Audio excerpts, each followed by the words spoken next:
Hi everyone, जय हिंद साथियों। कैसे उम्मीद करता हूँ आप सभी अच्छे होंगे। स्वागत है आपके अपने परिवार रन क्लासेस 4 में। हम अध्याय 9 और चैप्टर हमारा 9 है, गुरुत्वाकर्षण के बारे में हम पढ़ेंगे। ठीक है, हमने अध्याय 7 और 8 में गति तथा बल के बारे में पढ़ा था। ठीक, अब हम पढ़ेंगे गुरुत्वाकर्षण। सबसे पहले जान लेते हैं कि गुरुत्वाकर्षण होता क्या है। जैसे सबसे पहले जो न्यूटन थे वो आम के पेड़ के नीचे क्या कर रहे थे, विश्राम कर रहे थे, यानी लेटे हुए थे। तो उन्होंने देखा कि आम जो है पेड़ से नीचे उनके ऊपर गिरा। तो उन्होंने सोचा कि ये आम हमारे ऊपर ही क्यों गिरा, ये वापस भी तो जा सकता था आसमान में। तब उन्होंने अपना दिमाग लगाया। ठीक है, तब उन्होंने बताया कि जो है क्या होता है, पृथ्वी जो है प्रत्येक वस्तु को अपनी ओर आकर्षित करती है। तभी इन्हें पता चला कि न्यूटन ने ही आपका गुरुत्वाकर्षण का नियम दिया था। तब इन्होंने जो है गुरुत्वाकर्षण के नियम की खोज की। तो क्या हुआ गुरुत्वाकर्षण, तो उन्होंने क्या बताया कि अपने द्रव्यमान के कारण दो वस्तुएं एक दूसरे को जिस बल से अपनी ओर आकर्षित करती हैं उस बल को गुरुत्वाकर्षण बल कहते हैं। दो वस्तुओं पिंडों द्वारा एक दूसरे के आकर्षण के गुण को गुरुत्वाकर्षण कहते हैं। क्या बोला गया, दो वस्तुओं या पिंडों द्वारा एक दूसरे के आकर्षण के गुण को गुरुत्वाकर्षण कहते हैं। समझ में आ गया। क्या बोला हमने बोला है कि दो वस्तुओं या पिंडों द्वारा एक दूसरे के आकर्षण के गुण को गुरुत्वाकर्षण कहते हैं। ठीक है, इतना हो गया आपका गुरुत्वाकर्षण के बारे में। या पृथ्वी या किसी वस्तु को अपनी ओर आकर्षित करने को गुरुत्वाकर्षण कहते हैं। तो इसमें हम मेन चीज़ें पढ़ेंगे, ठीक है ना, क्योंकि हम ज़्यादा लंबा नहीं खींचेंगे। गुरुत्वाकर्षण हमने बता दिया है कि जिस प्रकार जो है सारी चीज़ें आपकी नीचे की ओर जाती हैं। ठीक है, इसके बाद हम सीधे पढ़ने वाले हैं आपका गुरुत्वाकर्षण का सार्वत्रिक नियम। ठीक है, गुरुत्वाकर्षण का क्या पढ़ने वाले हैं, सार्वत्रिक नियम। क्या होता है गुरुत्वाकर्षण का सार्वत्रिक नियम, विश्व का प्रत्येक पिंड अपने अन्य पिंड को एक बल से आकर्षित करता है जो दोनों पिंडों के द्रव्यमान के गुणनफल के समानुपाती तथा उनके बीच की दूरी के वर्ग के व्युत्क्रमानुपाती होता है। ये बल दोनों पिंडों को मिलाने वाली रेखा की दिशा में लगता है। ठीक है, ये पिंड आपने मान लिया ए है और ये पिंड आपका क्या है, बी है, और इनके बीच की दूरी इन्होंने मान ली डी। आप आर भी मान सकते हो, तब भी कोई दिक्कत नहीं है। तब इन्होंने क्या बोला है कि उन दो पिंडों के इसका द्रव्यमान इन्होंने क्या मान लिया, m1, और पिंड बी का द्रव्यमान मान लिया हमने m2। तो इन दोनों पिंडों के बीच लगने वाला गुरुत्वाकर्षण बल इन दोनों पिंडों के द्रव्यमानों के गुणनफल के समानुपाती, यानी कि F1 जो समानुपाती होगा आपका m1 और m2। और क्या बोला गया है कि इनकी जो बीच की दूरी है उसके जो गुरुत्वाकर्षण होगा क्या होगा, व्युत्क्रमानुपाती, वर्ग के व्युत्क्रमानुपाती होगा। तो F समानुपाती m1 m2 और हो जाएगा F समानुपाती d2 का d जो है इसका क्या हो जाएगा, होल स्क्वायर, इनकी बीच की दूरी के वर्ग के व्युत्क्रमानुपाती हो जाएगा। जब आप समानुपाती का चिन्ह हटाओगे तब आपका जो F बराबर हो जाएगा वो हो जाएगा आपका G m1 m2 और बटे d स्क्वायर। यही होता है आपका गुरुत्वाकर्षण का नियम। ठीक है, जहाँ G क्या है, G है आपका गुरुत्वाकर्षण सार्वत्रिक नियतांक। m क्या है, एक पृथ्वी का द्रव्यमान मान लो, चाहे आप वस्तु का द्रव्यमान मान लो। d क्या है, इन दोनों के बीच की दूरी। ठीक है, और F क्या है आपका गुरुत्वाकर्षण बल। ठीक है, तो इस तरह से इन्होंने बताया। आप फार्मूला याद रख सकते हो कि क्या हो जाएगा आपका जो फार्मूला हो जाएगा वो हो जाएगा F बराबर G m1 capital M small m बटे d स्क्वायर। या आप ऐसे भी याद रखते हो कि F बराबर G m1 m2 और बटे d स्क्वायर, ऐसे भी आप याद रख सकते हो। ठीक है, m1 m2 यानी कि दो पिंडों के द्रव्यमान है आपके, और d क्या है, इनके बीच की दूरी। ठीक है, इसका मात्रा क्या होता है, न्यूटन। और g का मान कितना होता है, तो आपको यहाँ पर g का मान बताया गया है कि जो g का मान होता है वो पूरी जगह पूरे ब्रह्मांड में क्या रहता है, निश्चित होता है। कितना होता है, 6.67 गुणा 10⁻11 न्यूटन मीटर प्रति kg स्क्वायर, ये होता है। इसको आप याद रखना कितना होता है कैपिटल G का मान 6.673 गुणा 10⁻11 न्यूटन मीटर स्क्वायर प्रति kg स्क्वायर होता है। ठीक है, इसको आप लोग याद रखेंगे। इसके बाद ठीक है, गुरुत्वाकर्षण के सार्वत्रिक नियम का क्या महत्व है ये जानेंगे। ठीक है, तो ये क्या है, हमें पृथ्वी से बांधे रखने वाला बल है। पृथ्वी के चारों ओर चंद्रमा की गति है, सूर्य के चारों ओर ग्रह की गति तथा चंद्रमा तथा सूर्य के कारण ज्वार भाटा जो आते हैं। ठीक है, इसके बाद हम बात करते हैं आपकी मुक्त पतन। ठीक है, किसकी बात कर रहे हैं, मुक्त पतन। ठीक है, जब कोई वस्तु जो है आपकी ऊपर की ओर ऊपर से नीचे की ओर गिरती है, ठीक है, और उसका त्वरण भी क्या हो, पृथ्वी की ओर लग रहा हो, ठीक है ना। तो यहाँ पे स्मॉल जी, तो जो आपका बल होगा वो कितना हो जाएगा, तो वो आपका बल होगा F बराबर क्या हो जाएगा, mg। तो mg बराबर क्या हो जाएगा, जी, ठीक है, F बराबर mg। F का मान रख दिया यहाँ पे ये वाला, जब F का इन्होंने मान रखा तो mg बराबर क्या होगा, जी m बटे डी स्क्वायर। तो यहाँ से एक m से एक m इन्होंने काट दिया, तो g बराबर क्या होगा, कैपिटल जी m बटे डी स्क्वायर, जहाँ m क्या है पृथ्वी का द्रव्यमान, d क्या है वस्तु तथा पृथ्वी के बीच की दूरी, और स्मॉल जी क्या है गुरुत्वीय त्वरण। इसका मान कितना होता है स्मॉल जी का, वो होता है 10 मीटर प्रति सेकेंड स्क्वायर, या 9.8 भी मीटर प्रति सेकेंड स्क्वायर भी होता है। याद रखना आप लोग, ठीक है, क्योंकि हम मेन चीज़ें बता रहे हैं, बस आप फार्मूला याद रखना, ये वाला फार्मूला आप याद रख लेना, ठीक है। जी बराबर कैपिटल जी m बटे आर स्क्वायर। इसके बाद नेक्स्ट, ठीक है, ये मान होता है, हमने बता दिया मान कितना होता है, ठीक है। गति के तीनों समीकरण याद रखना, b बराबर u प्लस ए टी और s बराबर U T plus half A T square, ठीक है, ये वाला फार्मूला आप जरूर याद रखेंगे।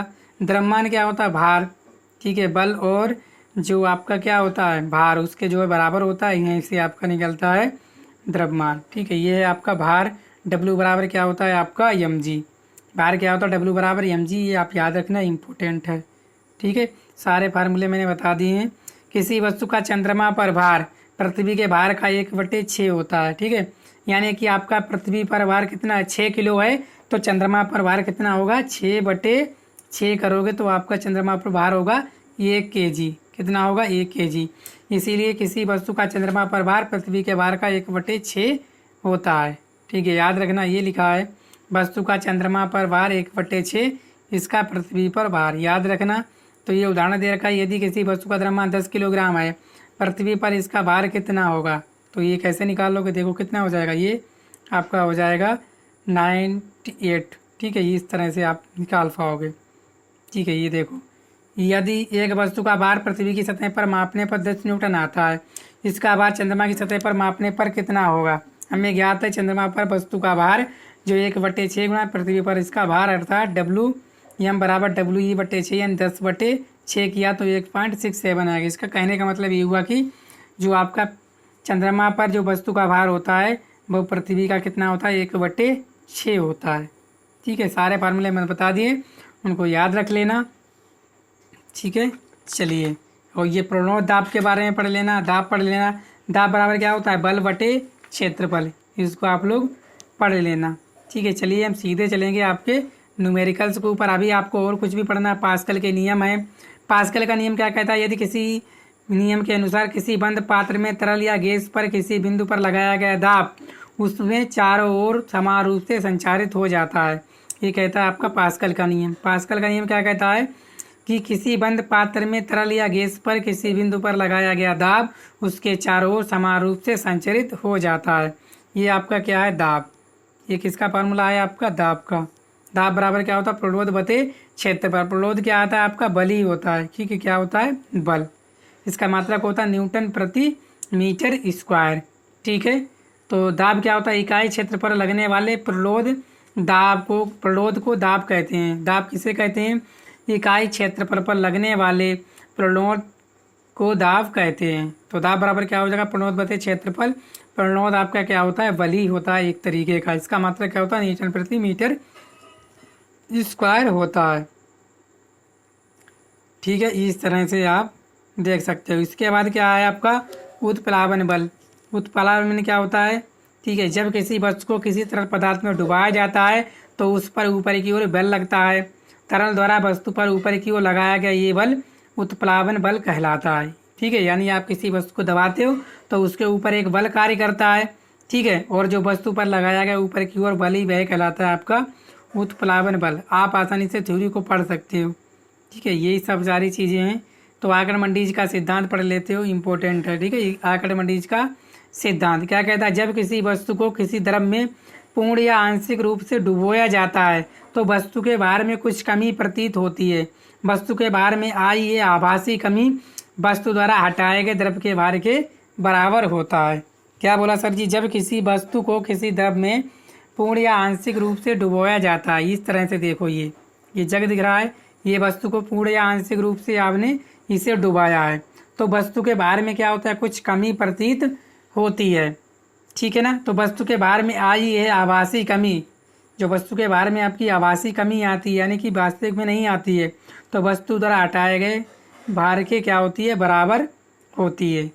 ठीक है, समझ गए आप लोग। चलिए, तो उम्मीद करता हूँ आप लोग समझ पाए होंगे। वीडियो को करेंगे शेयर, चैनल पर पहली बार है चैनल को सब्सक्राइब भी कर लेंगे। तो अब हम करेंगे इसके महत्वपूर्ण न्यूमेरिकल्स जो आपके एग्जाम में भर भर के पूछे जाते हैं। ठीक है, तो हम गुरुत्वाकर्षण चैप्टर के न्यूमेरिकल करने वाले हैं। पहला बोला गया, दो पिंडों में से प्रत्येक का द्रव्यमान 40 किलोग्राम है तथा वे परस्पर 2 मीटर की दूरी पर स्थित हैं, उनके बीच गुरुत्वाकर्षण बल का मान ज्ञात कीजिए। ठीक है, तो ये बोला गया आपको दो पिंड हैं जिनके द्रव्यमान कितने हैं, 40 किलोग्राम है। ठीक है, देखो ये वाला पिंड है, ठीक है, और ये एक पिंड ये है, ये कितने का है आपका, 40 किलोग्राम का है। ये भी कितने का है आपका, 40 किलोग्राम। ये m1 मानो, ये मान लो आप m2। इनके बीच की जो दूरी दे रखी है वो दे रखी है आपको 2 मीटर। यही बोला गया है 2 मीटर की दूरी पर स्थित है, उनके बीच गुरुत्वाकर्षण बल। तो क्या हो जाएगा आपका गुरुत्वाकर्षण बल। आपको सारी चीज़ें पता है, m1 m2 पता है और क्या पता है आपको, दूरी पता है। तो गुरुत्वाकर्षण बल F क्या हो जाएगा, वो हो जाएगा आपका G m1 m2 और बटे क्या हो जाएगा r²।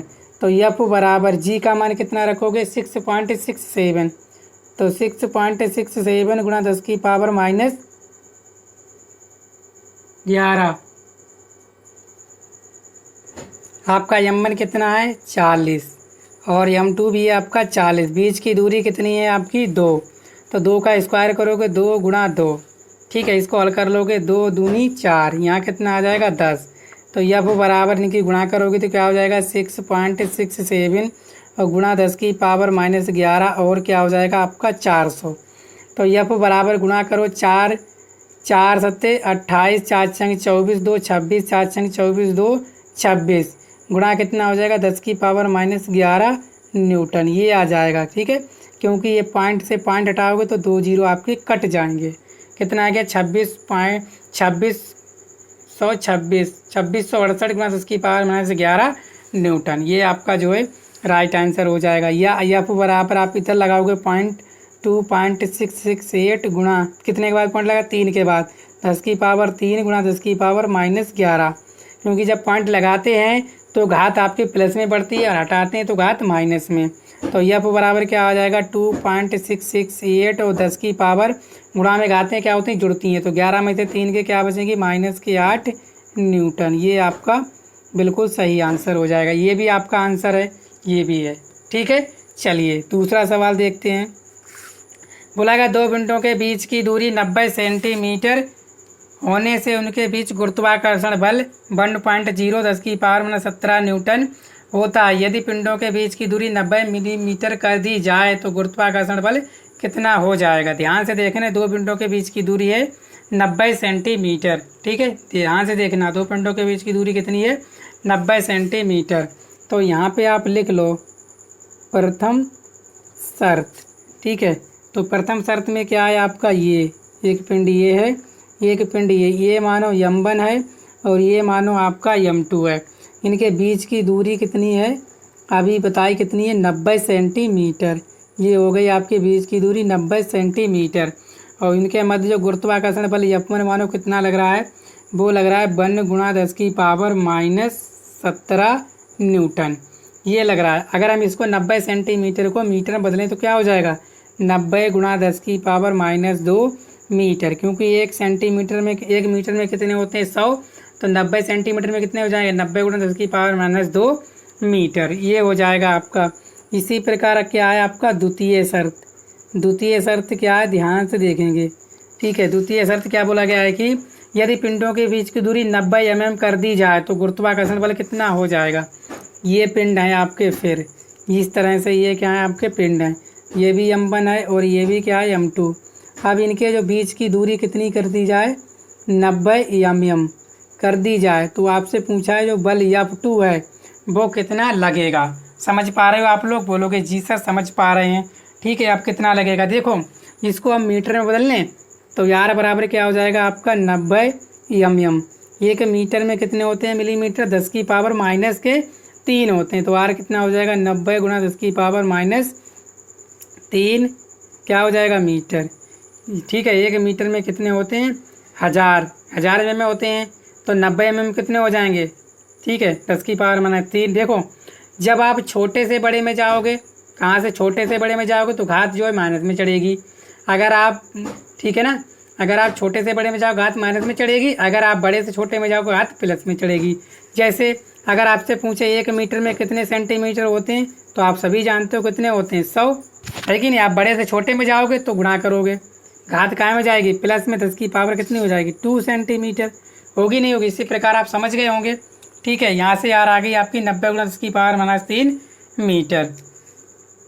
इसमें जो आपका बल लगेगा F1 वो कितना हो जाएगा आपका G m1 m2 और बटे क्या हो जाएगा R1 स्क्वायर। इसे समीकरण 1 मानो।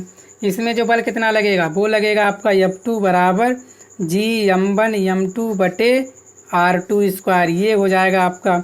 इसे समीकरण आप 2 मानो। दोनों बल बता दिए, ये है F1 बराबर G m1 m2 बटे R1 स्क्वायर और दूसरा बल क्या हो जाएगा F2 बराबर G m1 m2 बटे R2 स्क्वायर। समीकरण क्या हो गई आपकी 2। ये समीकरण 1 है, ये समीकरण 2 है। तो समीकरण 1 को 2 से भाग करने पर, समीकरण 1 को आप किससे करोगे 2 से भाग कर लो। तो लिख लो, क्या लिखने वाले हो, समीकरण 1 को समीकरण 2 से भाग करने पर। ठीक है, तो क्या हो जाएगा आपका F1 बराबर G m1 m2 और बटे R1 स्क्वायर और F2 बराबर क्या हो जाएगा आपका G m1 m2 बटे R2 का होल स्क्वायर। लो भाग हो गई आपकी, ठीक है ना, हो गई। आप देखो ध्यान से, ये G m1 m2 कटेगा, ये G m1 m2 कटेगा। तो F1 बराबर क्या हो जाएगा 1 बटे R1 स्क्वायर और क्या हो जाएगा आपका F2 बराबर हो जाएगा 1 बटे R2 का होल स्क्वायर। ये ऊपर चला जाएगा तो F1 और बटे F2 बराबर हो जाएगा R2 स्क्वायर और बटे R1 का स्क्वायर। समझ पा रहे हैं ना आप लोग। ठीक है, सारे मान रखोगे। F1 का मान कितना है 1 गुणा 10 की पावर माइनस 17 और बटे F2। R2 का मान कितना था आपका 90 गुणा 10 की पावर माइनस 3। R1 का कितना था, R1 का मान कितना था, वो था आपका 90 गुणा 10 की पावर माइनस 2 का होल स्क्वायर। ये भी हो जाएगा होल स्क्वायर क्योंकि दूरी कहाँ है स्क्वायर में है। ठीक है, चाहे तो आप इधर से काट सकते हो, आराम से काट सकते, नहीं काट सकते हो, देखो नहीं काटोगे तो हल कर लो। 1 गुणा 10 की पावर माइनस 17 बटे F2 करो, इसको 90 गुणा 90 और 10 की पावर माइनस 3 गुणा 10 की पावर माइनस 3। इधर 90 गुणा 90 गुणा 10 की पावर माइनस 2 गुणा 10 की पावर माइनस 2। ब्रैकेटें खोल दी, ये 90 से 90 कट जाएगा। यहाँ क्या देख पा 10 की पावर माइनस 4, इधर 10 की पावर माइनस के 6।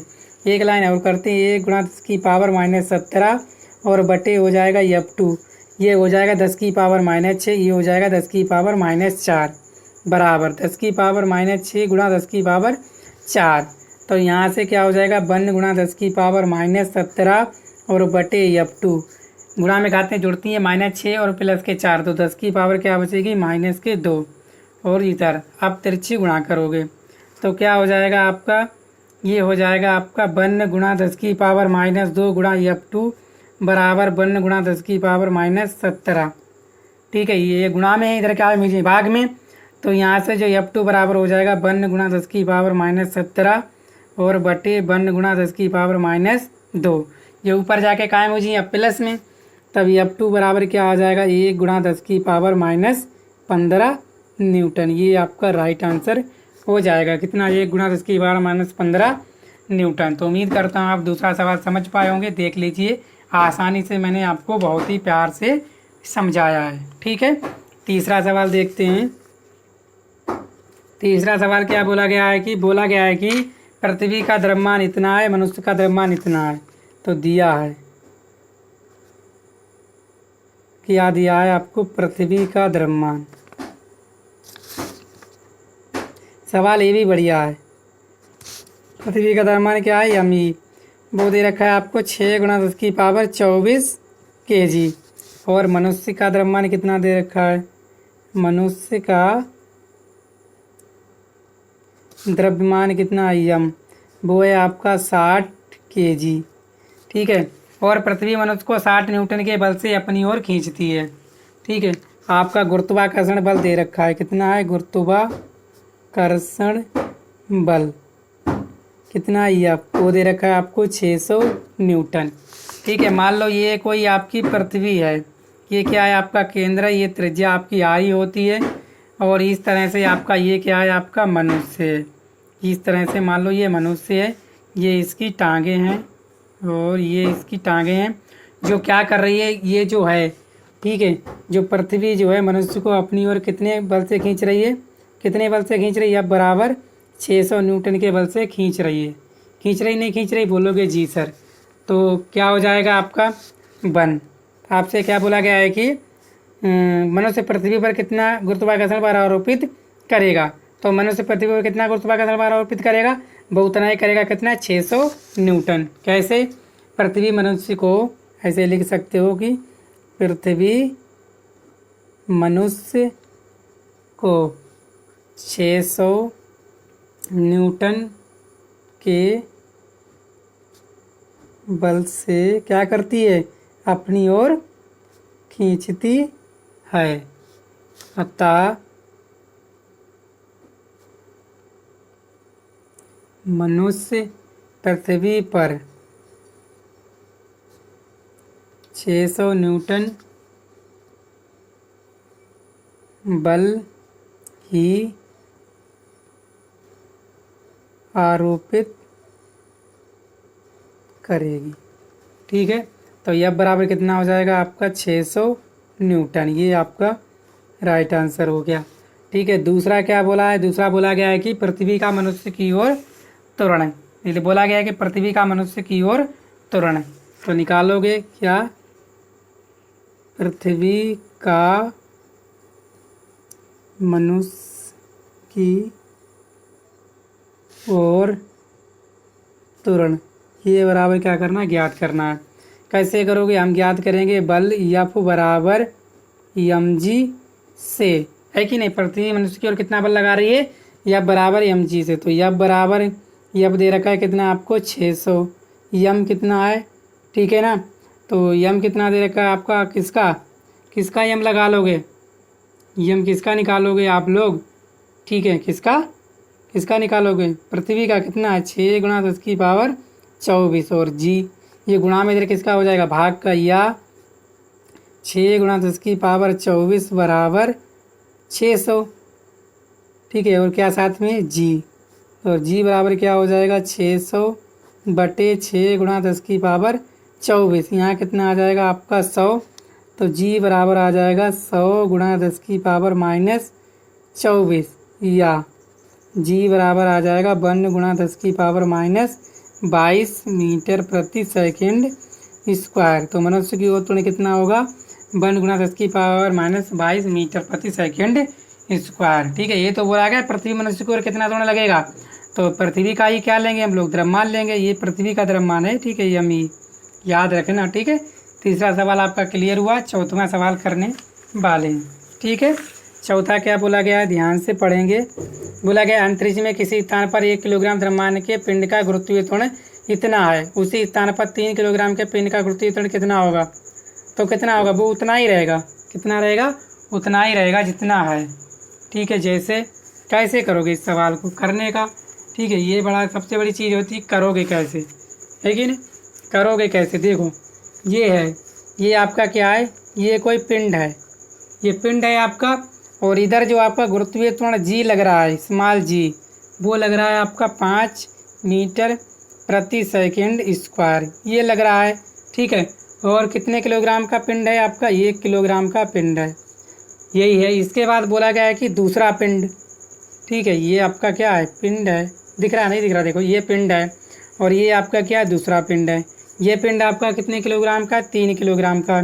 तब भी आपका गुरुत्वाकर्षण बल कितना लगेगा, वो उतना ही लगेगा, कितना, 5 मीटर प्रति सेकंड स्क्वायर। तो ये आपका आंसर हो जाएगा कितना, 5 मीटर प्रति सेकंड स्क्वायर। ठीक है ना, उतना ही होगा क्योंकि उसी दिशा में लग रहा है। तो लिखोगे अतः गुरुत्वीय त्वरण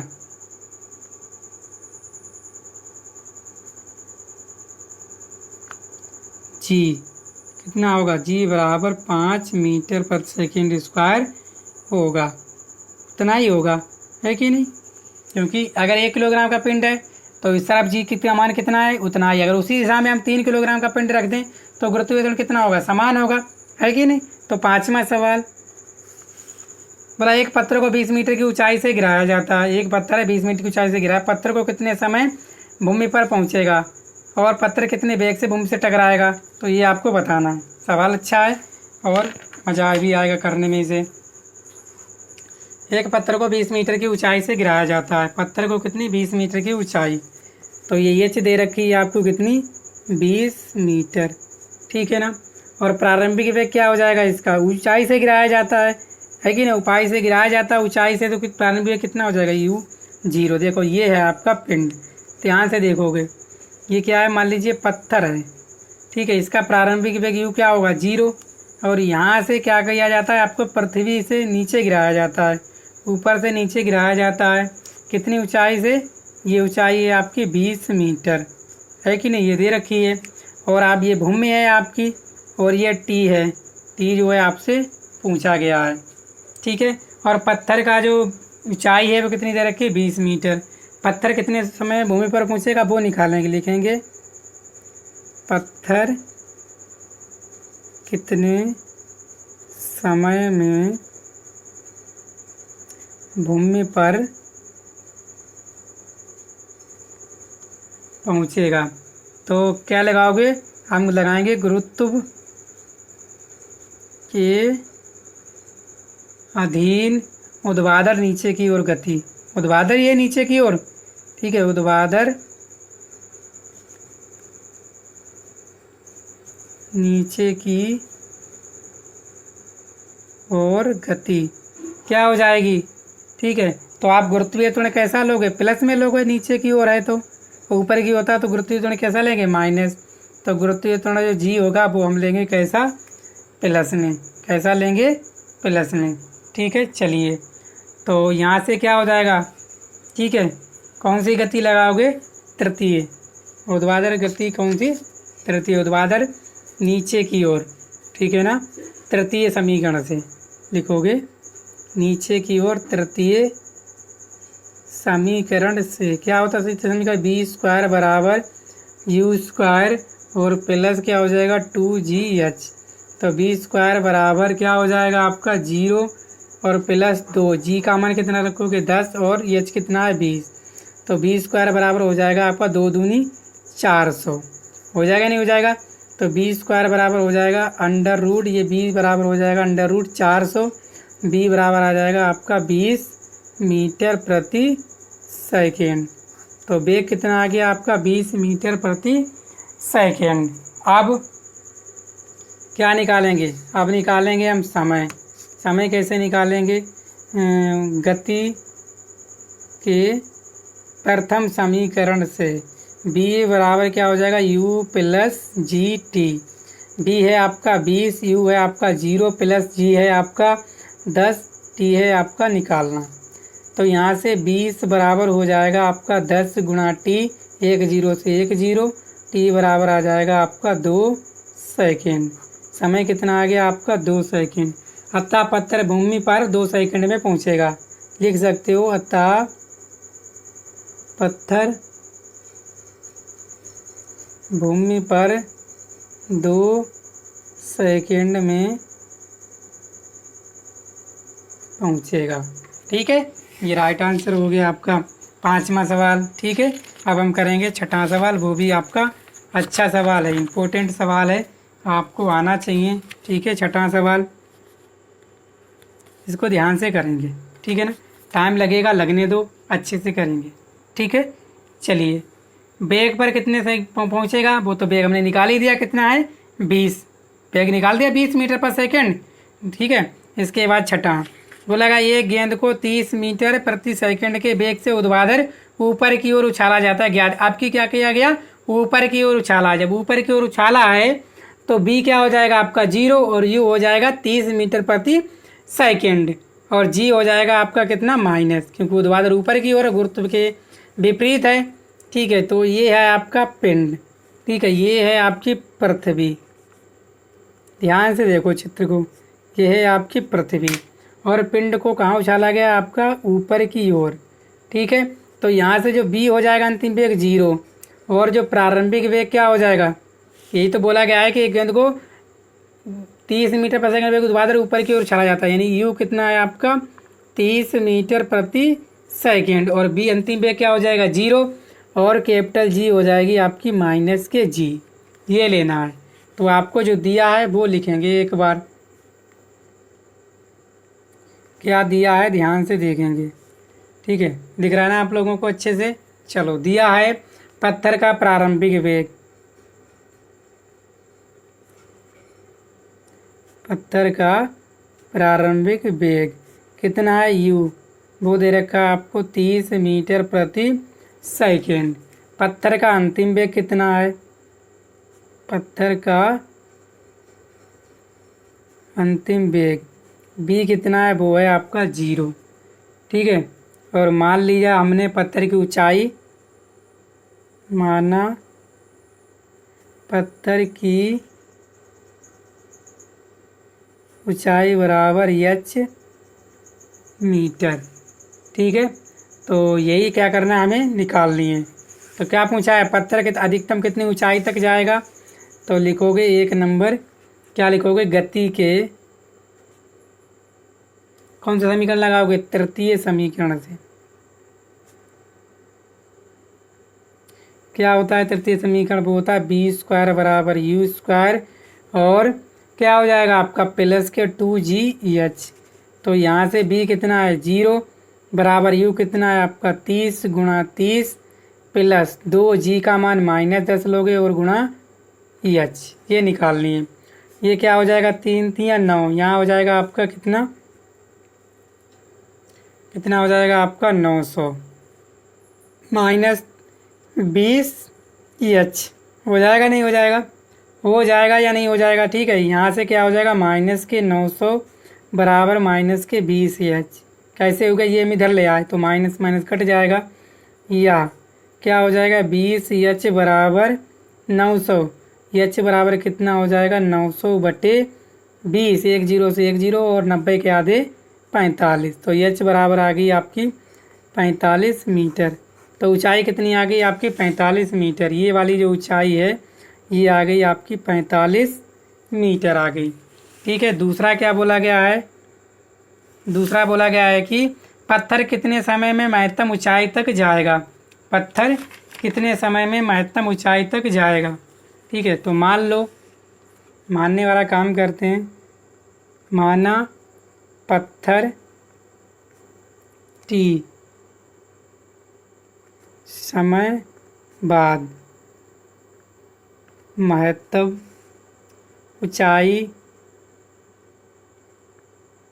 तक पहुंचेगा। t क्या करना है आपको निकालना है। तो प्रथम समीकरण से देखेंगे, प्रथम समीकरण से क्या हो जाएगा b बराबर u प्लस gt। तो b कितना है आपका, b है आपका 0, u कितना है आपका 30 माइनस g है 10 और t, तो यहाँ से क्या हो जाएगा -30 बराबर 10t, माइनस माइनस कट जाएगा, तो क्या आ जाएगा आपका 10t बराबर 30, 1 0 से 1 0, t बराबर कितना हो जाएगा आपका 3 सेकेंड। ये आपका आ गया समय, 3 सेकेंड हमारे पत्थर महत्तम ऊंचाई तक जाएगा। ठीक है, ये हो गया आपका। आगे बोला गया क्या गया है कि कितने समय बाद पत्थर वापस भूमि पर लौटेगा। जब महत्तम ऊंचाई तक जाने में 30 सेकेंड लगे तो वापस लौटने में कितना और लग जाएगा, 3 3 कितने लग जाएंगे 6 सेकेंड लग जाएंगे। ठीक है, कितने सेकेंड लगेंगे, ठीक है, लिखोगे पत्थर को वापस भूमि पर आने में लगा समय। क्या हो जाएगा 3 + 3, ये जाने वाला और आने वाला कितना हो जाएगा 6 सेकेंड। ये आपका राइट आंसर हो जाएगा। ठीक है, लौटकर भूमि से टकराते समय पत्थर का वेग कितना होगा? लौटकर भूमि से टकराते समय पत्थर का वेग कितना होगा, ये आपको बताना है। ठीक है ना, लौटकर भूमि से टकराते समय पत्थर का वेग कितना होगा, तो ये आपको बताना है। अब देखो, जब टकराएगा, ठीक है, जब टकराएगा तो ये आपका जो अंतिम वेग 0 है, यही क्या बन जाएगा, ये अंतिम वेग क्या हो, जब टकराएगा तो यही बन जाएगा जो u बराबर क्या बन जाएगा आपका v, कितना हो जाएगा 30 मीटर प्रति सेकेंड, ये बन जाएगा। ठीक है ना, तो यही तो हो जाएगा, यानी यहाँ पे टकराएगा तो u बराबर क्या हो जाएगा 30, यानी कि u जो है आपका कितना हो जाएगा, जो u हो जाएगा वो हो जाएगा आपका 0।